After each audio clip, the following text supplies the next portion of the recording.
Hello and welcome to TIM-DND. In this video we're going to start what will be a series of videos about tips for new players and how to get them started on the role-playing experience.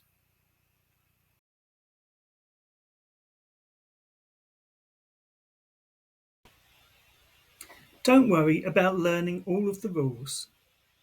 All the rules of Dungeons & Dragons are basically guidelines in any case and will be tweaked and played about with by the Dungeon Master. Instead, come to your first session with an idea of the sort of person your character is. What follows is my suggestion for how you can discover that character based on your character sheet, and how you can use this to help you play your character in a fun way which is enjoyable for both you, the Dungeon Master, and the other players at the table.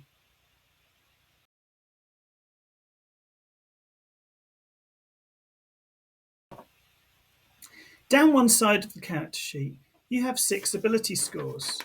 These are Strength, Dexterity, Constitution, Intelligence, Wisdom, and Charisma. Each of these scores relates to certain things in the game. Your strength relates to your physical ability to move, lift, or hit things. Your dexterity is your ability to do more skillful, agile physical tasks. Your constitution is your durability and your resistance. Intelligence is your studied knowledge and your book smarts. Wisdom is your intuition, your common sense, your general ability to interpret the things around you in the world. And charisma, I like to think of charisma as your ability to communicate with others. This can be in an intimidating way, a coercive way, or to deceive someone. But in whatever way you're trying to communicate, a high charisma will give you a bonus. A lower charisma will mean that you're less likely to be able to achieve these things.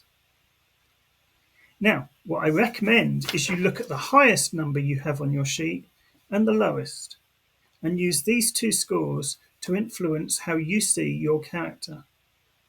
On my character sheet here in front of me, I have a fighter and I've got a high strength of 16 and a lower intelligence of 9.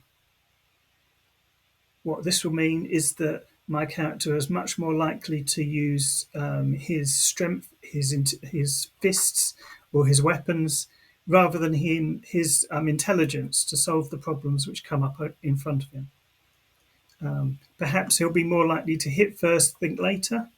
Perhaps he'll just be more likely to use his physicality rather than try and talk his way out of a problem.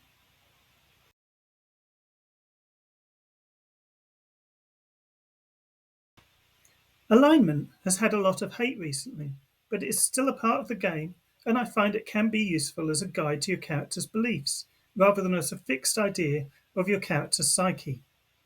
When I played the game in the 80s and 90s, we used a simple 3 alignment system of lawful, neutral, and chaotic. In the advanced game, which went on to become 5e, this was crossed with good, neutral, and evil. This gives you a choice of 9 alignments which you can choose. Lawful follows strict rules or a code of honour. Neutral generally sticks to the laws of the land unless it benefits them to do otherwise, and perhaps if they think they can get away with it. Chaotic, unlikely to follow rules and conventions, and will act on impulse, perhaps to the detriment of the group. Good will try to help those around them, even if it puts them at risk. Evil, self-centered, will help others if it benefits them to do so in the long run. Think about how you want to play your character and choose your alignment to suit this. For pop culture references, Sir Lancelot would be lawful good. Conan the Barbarian would be chaotic neutral. Remember that alignment is a guide rather than a straitjacket. Sir Lancelot did not behave in a lawful good manner when he betrayed King Arthur, for example.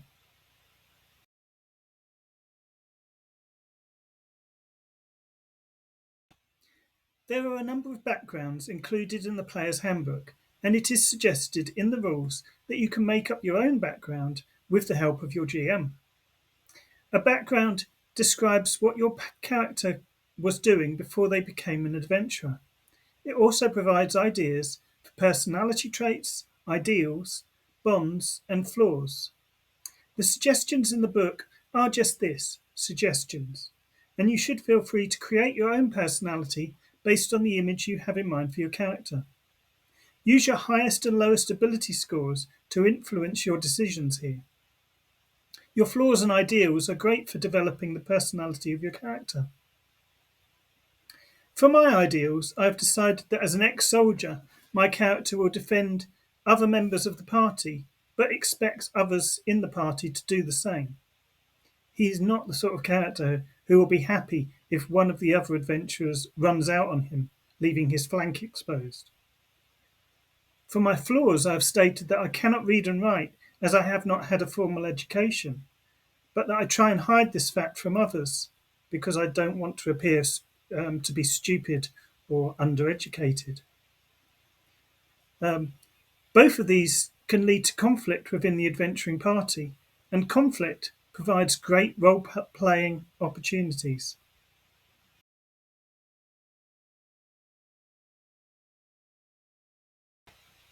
Even without understanding the rules of the game, knowing who your character is and how they will act will help you play that character. Remember, the rules of the game have been designed to be adapted to whatever is thrown at them, so there are no real limits to what your character can attempt to do in the game.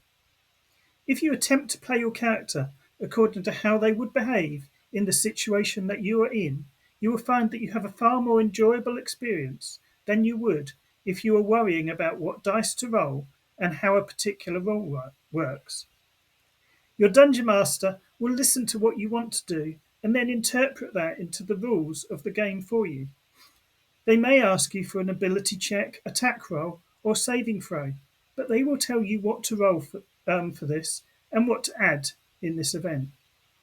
There is no right or wrong in D&D, so just do what you think is in character and have fun in the success or failure that follows. Ultimately, D&D is a game to be played in a relaxed atmosphere with friends, and is not a game that can be won or lost.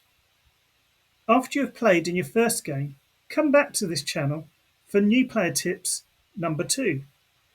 Thanks for watching. Please like and subscribe, and I'll see you soon.